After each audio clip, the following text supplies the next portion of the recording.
কোনো রকম ফ্রিজ ছাড়া সারা বছর আমের স্বাদ পেতে পারেন।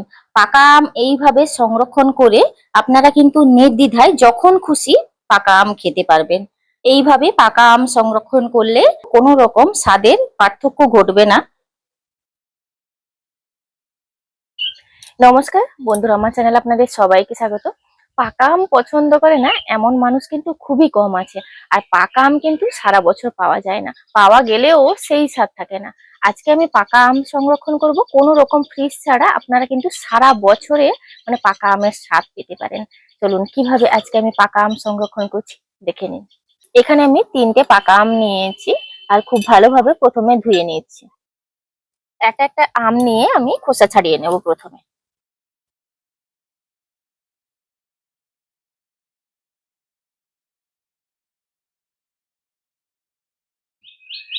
এইভাবে করে আমি প্রত্যেকটা আম খোসা ছাড়িয়ে নেব প্রথমে।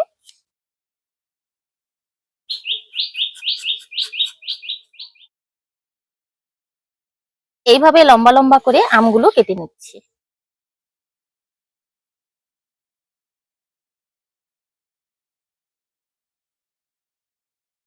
এইভাবে করে লম্বা লম্বা করে কেটে নিচ্ছি।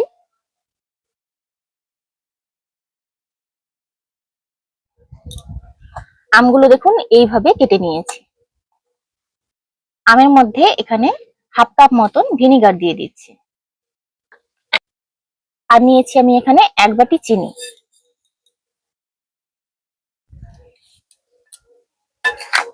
খুব ভালোভাবে এই সবগুলো মিশিয়ে নেব আমের সঙ্গে।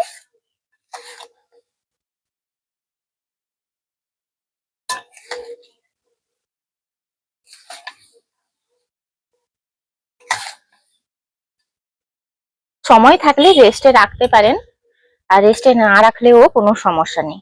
সরাসরি এই আমটা কিন্তু দিয়ে দিচ্ছি। আলতো হাতে সমস্ত কিছু এইভাবে মিশিয়ে নিয়ে কিন্তু এইভাবে খুন্তিটা দিয়ে নেড়ে দিচ্ছি। এই পর্যায়ে ছেড়ে দেবো আমি। অনেকটাই জল কাটবে, আপনারা দেখতেই পাবেন।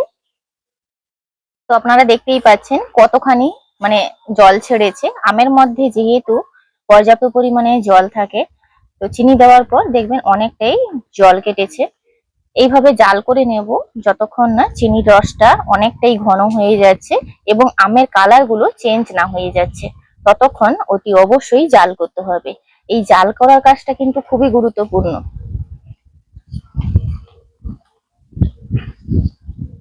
আমটাকে এইভাবে কিন্তু 7 থেকে 10 মিনিট আমি জাল করেছি। দেখুন আমটা কতটা ট্রান্সপারেন্ট দেখাচ্ছে, একদমই এরকম স্বচ্ছ হয়ে যাবে আর একটাও আম ভাঙবে না। পুরো 10 থেকে 15 মিনিট জাল করার পর এই অবস্থায় নামিয়ে নেব। এইভাবে একটা একটা করে আম নিয়ে অতিরিক্ত চিনির রসটা ঝরিয়ে নেব। তারপর একটা বড় থালার মধ্যে আমি মেলে নেব।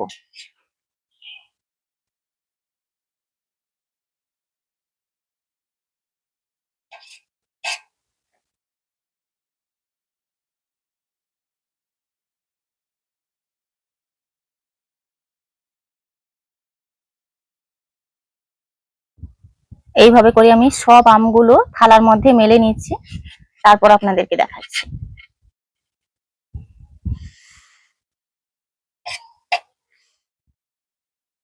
এখানে দেখুন অতিরিক্ত চিনির সিরাপটা আপনারা কিন্তু জ্যাম জেলি বানিয়েও নিতে পারেন, আবার যে কোনো চাটনি যে কোনো কাজে আপনারা লাগিয়ে নিতে পারেন। এটা কোনোভাবে নষ্ট হবে না। এইভাবে থালার মধ্যে সুন্দর করে মেলে নিয়েছি। 3-4টা রোদ খাওয়াতে হবে। 3-4 দিন পর আপনাদেরকে দেখাচ্ছি।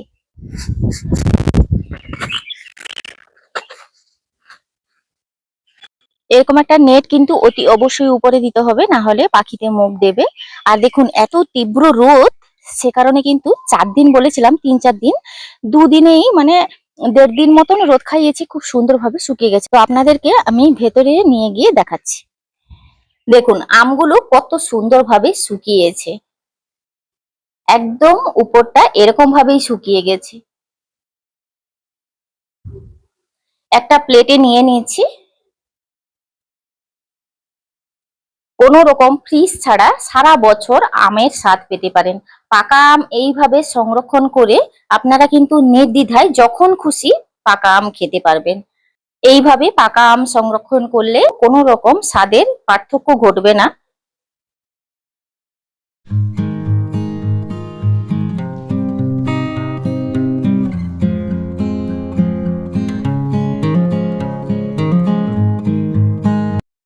সারা বছর কিন্তু পাকা আমের স্বাদ অনুভব করতে পারবেন আপনারা। এইভাবে কিন্তু একটা এয়ারটাইট কন্টেনারে রেখে দিলেই আপনারা যখন খুশি খেতে পারবেন। পাকা আমের স্বাদ সারা বছর পেতে চাইলে আপনারা ফ্রিজ ছাড়া এইভাবে সংরক্ষণ করে রাখতে পারেন। অসম্ভব সুন্দর খেতে লাগে।